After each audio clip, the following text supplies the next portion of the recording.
Let me ask you this, because there have been a number of controversies. I'll let you give a quick reaction to them, that have, as the 30 mini-army of reporters and op research people of the Obama campaign. Did you ban books in the Alaska Library? Did you try to ban books in the Alaska Library? No, but I got a kick out of that one also. Yeah, no banned books, no desire to ban a book.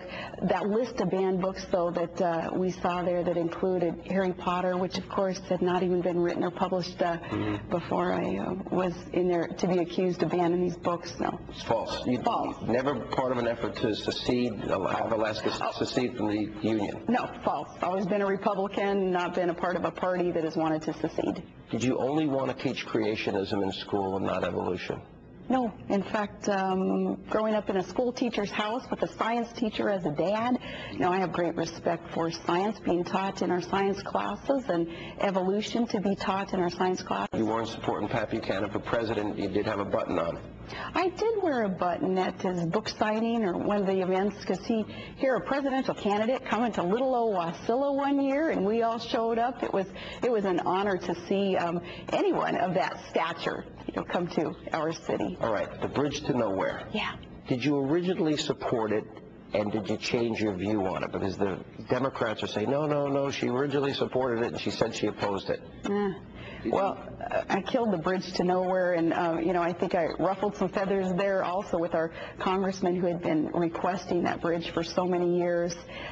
What we needed to do up there in Alaska was find some good transportation between the two land bodies there, and we did. We found that with an improved ferry system between Ketchikan and its airport. But the bridge to nowhere is, as I've been saying in my speeches, if it's something that Alaskans really want and support, which at this time they're not willing to support to such an extent that we'll pay for it ourselves, we'd better kill the bridge, because we know the rest of the nation's not going to pay for it. The biggest story, the biggest controversy now that has emerged with the 30 investigators, in Wasilla and the rest of Alaska, seems to deal with the firing of your ex-brother-in-law. Big issue in Alaska. Even news this morning that the Attorney General said, no, these subpoenas are not going to happen, et cetera, et cetera. What is your version of the story? My ex-brother-in-law is an Alaskan state trooper, and he's never been fired. He's still an Alaskan state trooper. We have two different issues going on here. Two different issues. One is a cabinet member, my commissioner of the Department of Public Safety, who had some strengths in some areas, insubordinate in some other areas, as we tried to rein in budgets and tried to find efficiencies in departments, and he wasn't willing to go there with his department. But his strengths in another area of public safety, I recognize that it was my responsibility, my obligation to make the right people in the right places at the right time in the cabinet to best serve Alaskans. So I asked him to transfer into another position, and he chose not to be transferred, so he left state service. That's one issue. It had nothing to do with a former brother-in-law, a state trooper who happened to have been married to one of my sisters until about 3 years ago.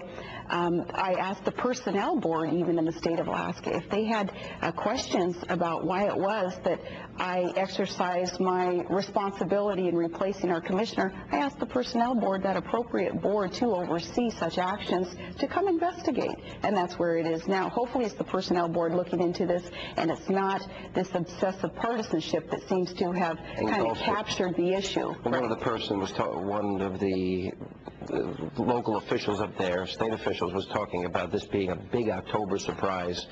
There was also talk about he admitted to tasering a 10-year-old or an 11-year-old child. He did. This trooper tasered my nephew, and he tasered, it's all on the record. It's all there. His threats against the First Family, his death threat against my dad, all that is in the record. And if the opposition researchers are choosing to forget that side of the story, well, they're not doing their job.